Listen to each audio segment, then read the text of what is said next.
प्यारे बच्चों, 7वीं क्लास के सभी संस्कृत के छात्रों का हार्दिक स्वागत है। हम 5वें अध्याय के अंतर्गत व्याकरण कार्य कर रहे हैं, जिसमें विशेष तौर पर कारक और विभक्ति के बारे में जानकारी दी गई है। ये पिछले वीडियो के दौरान बताया था कि जो काम हिंदी में कारकों का है वही काम संस्कृत में विभक्तियों का है। यानी जो शब्दरूप हम याद करवाते हैं वो हम आपको विभक्ति का कारक वाला अर्थ देने के लिए करवाते हैं। और कर्ता ने को, से, के द्वारा, के लिए, का, के, की, में, पर आदि आदि जो शब्दों के बीच में जुड़ने वाले प्रसर्ग हैं वो सब के सब सिर्फ विभक्ति हैं और विभक्तियों का काम ही हम कारकों से लेते हैं। तो पिछले दौरान ये कुछ वाक्य हमने पढ़े थे और उसमें ये जाना था कि किस तरह से शब्दरूप की जो विभक्तियां हैं वो कारकों का ही बोध कराती हैं। आइए जरा इससे आगे बढ़ते हैं।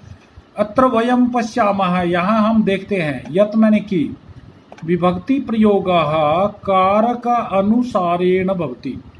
विभक्ति का जो प्रयोग करते हैं हम वो कारक के अनुसार करते हैं। सबसे पहले दिया है कर्तरी कारकम, यानी कर्ता कारक और प्रथमा विभक्ति। जैसे बालकः या बालः पठति, बालक पढ़ता है। कै पढ़ती, कौन पढ़ता है, तो कर्ता याद आएगा बालक, और यह कर्ता जो काम करने वाला है वही करता है, और जो काम करने वाला है उसी में ही प्रथमा विभक्ति पहला कारक होता है। यह कार्यम करोति, जो काम करता है। अब दूसरा है कर्म कारक। कर्म कारक में दूसरी विभक्ति होती है द्वितीय विभक्ति। जैसे हम हिंदी में कर्म को की सेंस लेते हैं। अब यहाँ पर बालकः पठति, बालक पढ़ता है, पर क्या, पुस्तकम, पुस्तक को पढ़ता है। बालक पुस्तक को पढ़ता है, कर्ता ने कर्म को। अब यह कार्यम करोति या यत कार्यम करोति, जो कोई भी काम करता है वो कर्म कारक होगा। बालका किम करोति, बालक क्या करता है, पुस्तकम पढ़ती, तो पुस्तक क्या हुआ, कर्म कारक हुआ। इसी तरह से अब तीसरा कारक है कर्ण कारक। तीसरा कारक क्या कहता है कि कर्ता येन कार्यम करोति, का करता है अपना काम जिसकी सहायता से करता है, जिसके द्वारा करता है, वह कर्ण कारक होता है। जैसे हम कान से सुनते हैं तो कान हमारे कर्ण हो गए, कान कर्ण कारक हुआ। हाथ से लिखते हैं तो हाथ हमारा कर्ण कारक हुआ। अच्छा, दूसरा कोई बाहर का साधन देखें तो जैसे वह गाड़ी से जाता है तो गाड़ी क्या है, कर्ण कारक है। वह कलम से लिखता है तो कलम क्या है, कर्ण कारक हो गया। यानी किसी भी चीज़ को जब हम किसी काम को करने में हेल्प के तौर पर यूज करते हैं उसको हम कर्ण कारक कहेंगे। जैसे बालः कलमेन लिखती, बालक कलम से लिखता है तो कर्ण कारक किस में हुआ, बाल का के लिखती किससे लिखता है, कलम से, तो कलम में कर्ण कारक हो गया।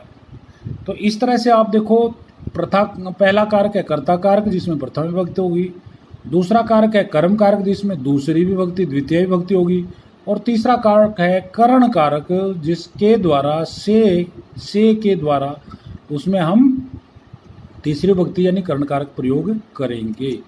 अब आगे बढ़ रहे हैं हम। अब चौथा कारक है संप्रदान कारक। हिंदी में हमने जाना था संप्रदान के लिए होता है, संप्रदान के लिए, और उसमें चतुर्थी विभक्ति का प्रयोग किया जाता है। संप्रदान के लिए, संप्रदान में चतुर्थी विभक्ति का प्रयोग किया जाता है, चौथी विभक्ति का प्रयोग किया जाता है। जैसे बालकः रामाय लिखती, बालक राम के लिए लिखता है, तो बालक किसके लिए लिखता है, कसमय लिखती किसके लिए लिखता है, राम के लिए, तो राम शब्द में संप्रदान कारक हुआ। तो यस्मई कार्यम करोति, जिसके लिए काम किया जाता है वहाँ पर संप्रदान कारक होता है।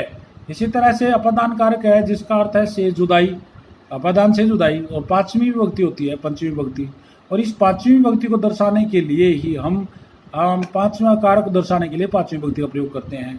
जैसे बालक है ना, सरोवरात जलम आनयति, बालक तालाब से पानी लाता है, तो पानी तालाब से अलग हो रहा है, और अलग होने के कारण यहाँ पर सरोवर शब्द में पांचवी विभक्ति होगी। बालक तालाब से पानी लाता है, तो तालाब से पानी की जुदाई होने के कारण अपादान से जुदाई, यहाँ पर पांचवी विभक्ति लगा दी अपादान में, तो यहाँ सरोवर में आत जोड़ा, सरोवरात, ये पंचमी विभक्ति बन गई।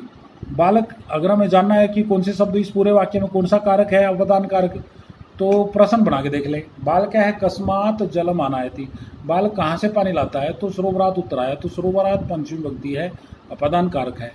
तो जस्मात पृथक अथवा दूरम भवति, कोई चीज़ जिससे दूर होती है अथवा अलग होती है उसके अंदर हम पांचवी विभक्ति या पदान कारक लगा देते हैं।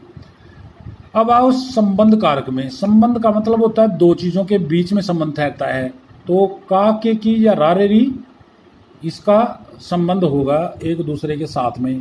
बालक रामस्य मित्रम अस्ति, बालक राम का मित्र है। तो बालक मित्र है किसका? राम का। बालकस्य मित्र अस्ति कस्य? रामस्य। तो जिसके साथ संबंध ठहरता है वहाँ पर संबंध कारक लगेगा, छठी विभक्ति लगेगी। येन सह यस्य संबंधः भवति, जिसके साथ जिसका संबंध होता है वहाँ पर संबंध कारक में छठी विभक्ति छठा कारक लगता है। अब आखिर में आ गया है अधिकरण कारक। आधार अधिकरणम, आधारो अधिकरणम। कोई चीज़ हम जब बेस के रूप में प्रयोग करते हैं, किसी चीज़ का वो आधार बन जाता है, तो वहाँ पर सातवीं विभक्ति होता है। जैसे बालक ग्रामे वस्ति, बालक गांव में रहता है। अब में बालक जो है ना, गांव है बालक का आधार। जैसे पेड़ पर पक्षी बैठा है तो पेड़ जो है वो पक्षी का आधार है। थाली में चावल रखा है तो थाली चावल का आधार है। तो आधार में हमेशा अधिकरण कारक होता है। आधारो अधिकरणम, आधार में छठी विभक्ति का प्रयोग किया जाता है, सातवीं विभक्ति का विभक्ति प्रयोग किया जाता है। तो आप यह देखिएगा कि या देखो बालका ग्रामे वस्ति, बालक कहाँ रहता है? ग्रामे। तो ग्रामे कुत्र भी कह सकते हैं, कस्मिन भी कह सकते हैं। बालक कहाँ रहता है? कस्मिन वस्ति। किस में रहता है? कुत्र वस्ति कहाँ रहता है? तो यदा यत्र वा क्रिया संपन्ना भवति, जहाँ या जिसमें क्रिया पूरी होती है वहाँ पर अधिकरण कारक होता है। और पुकारने अर्थ में संबोधन कारक होता है। तो इस तरह से ये कारक आप करेंगे। धन्यवाद।